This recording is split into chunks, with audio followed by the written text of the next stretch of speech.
सभी साथियों नमस्कार, मैं पवन कुमार। आज के इस वीडियो के अंदर हम बात करेंगे वर्तमान में जिस प्रकार से धार्मिक स्थलों की खुदाई का जो दौर चल रहा है, उस दौर के अंदर भारत सरकार के एक पुराने महत्वपूर्ण नियम को हम समझें।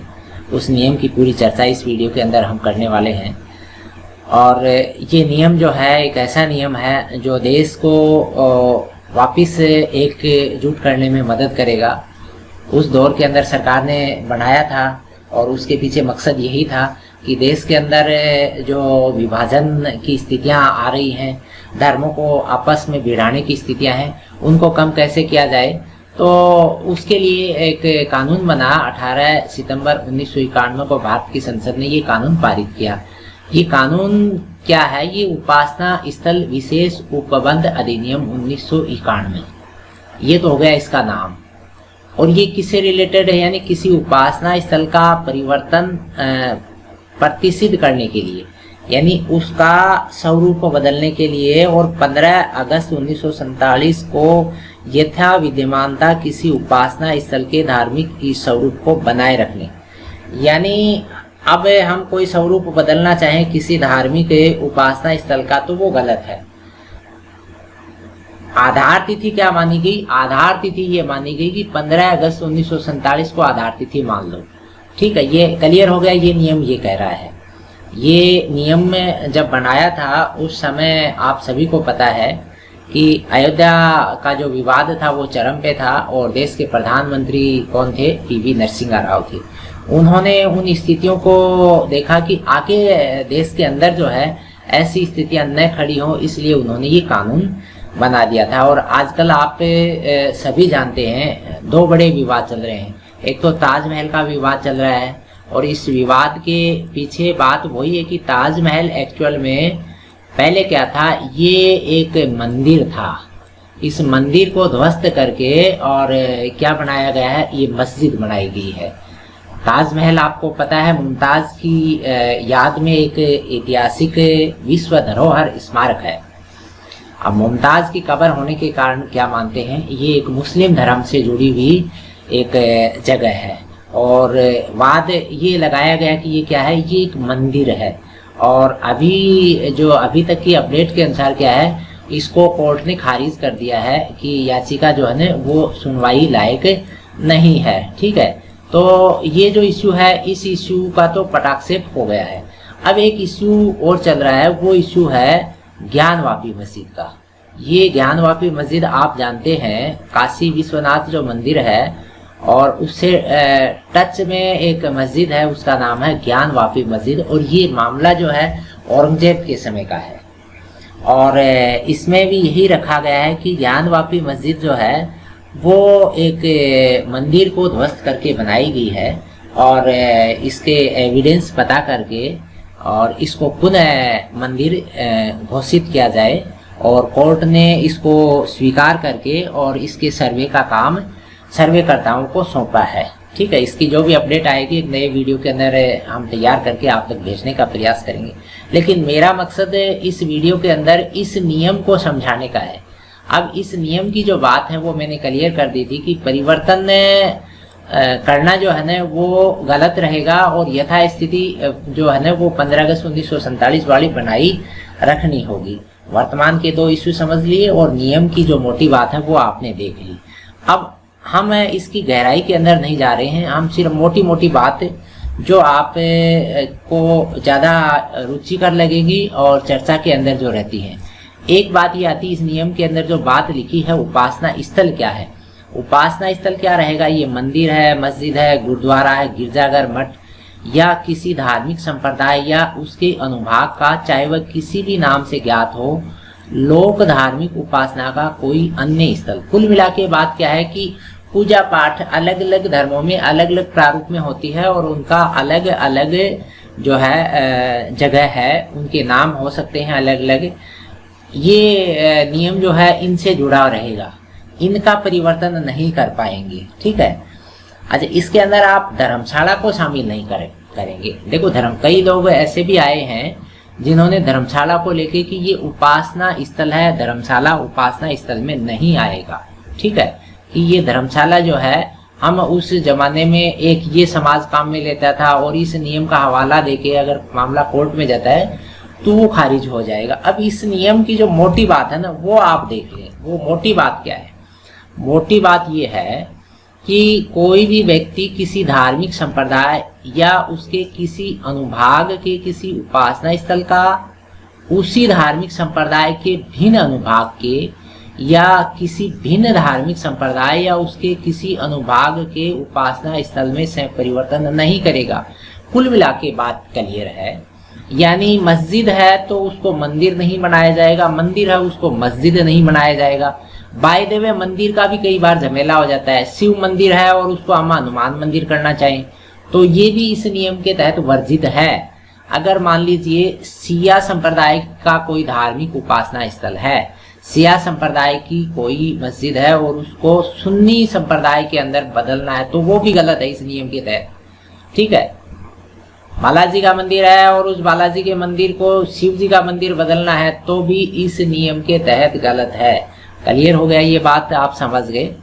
और यहाँ इस लाइन को आप समझ लें, ये है मूल लाइन। 4 नंबर जो नियम का पहला जो भाग है वो क्या कहता है? यह घोषित किया जाता है कि 15 अगस्त 1947 को विद्यमान उपासना स्थल का धार्मिक स्वरूप वैसा ही बना रहेगा जैसा वह उस दिन था।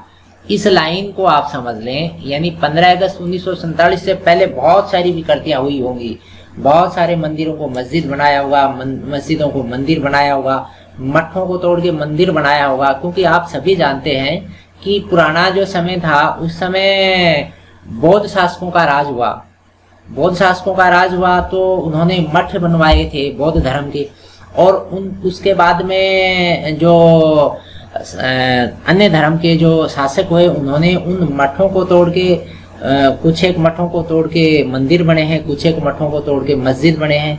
और अंतिम जो दौर आया था उस दौर के अंदर क्या हुआ था कि कुछ एक मंदिरों को तोड़ के मस्जिद बनी थी, और लास्ट दौर जो आप समझते हैं अंग्रेजों का दौर आया था, उन्होंने तोड़ने का काम शायद किया या नहीं किया इसके एविडेंस अभी कम आते हैं, लेकिन ऐसे आ सकते हैं कि उन्होंने भी, हो सकता है कि कोई मस्जिद या मंदिर को तोड़ के और उन्होंने अपने यानी धर्म के, कुल मिला के उनका जो ईसाइयों का धर्म है गिरजा, उनके गिरजाघर बनाए होंगे।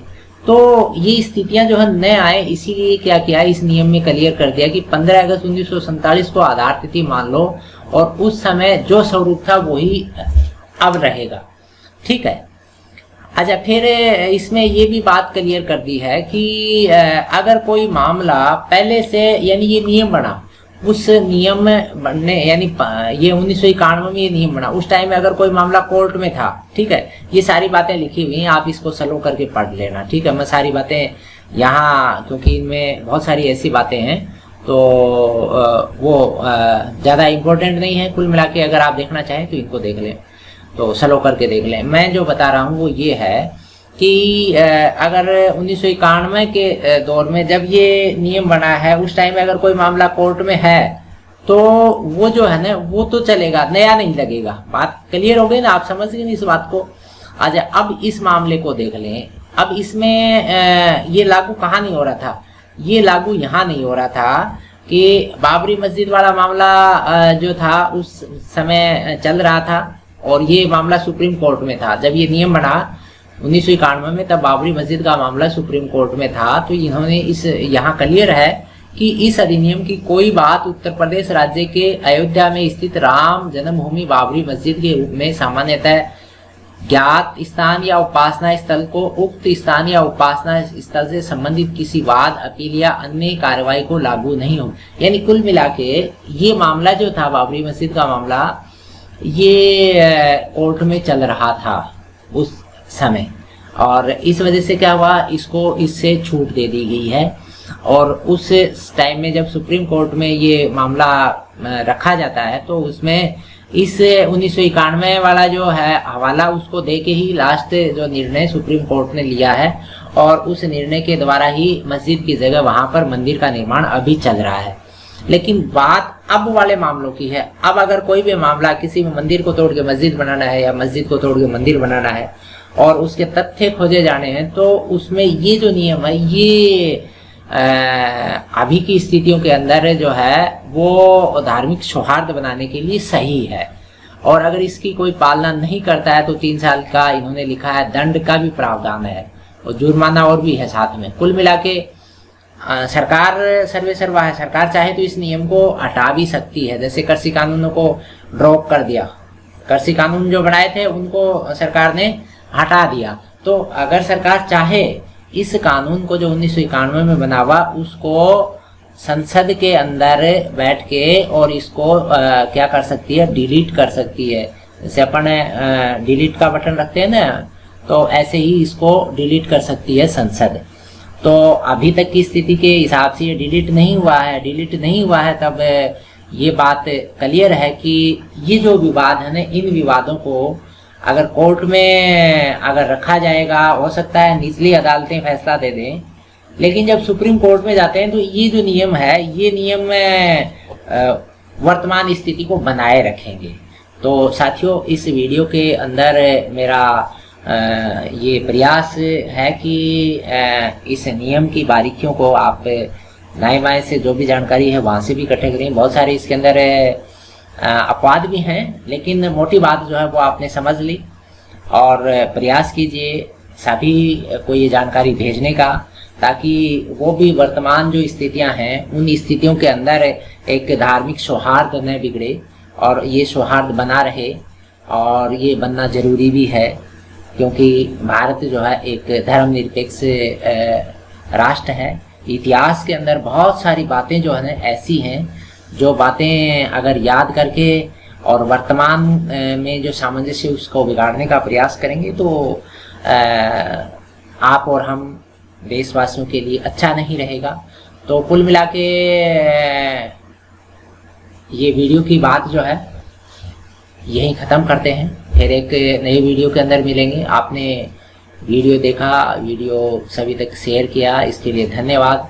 आप चैनल से जुड़ जाइए, हम ऐसे वीडियो तैयार करके स्पेशली हम 12th class, 11th class, 10th class की SST पॉलिटिकल के वीडियो तैयार करके भेजते हैं।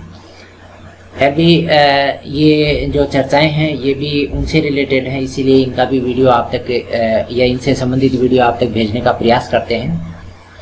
आज के लिए इतना ही, फिर एक वीडियो में पुनः आपसे मुखातिब होंगे। तब तक धन्यवाद। जय हिंद, जय भारत।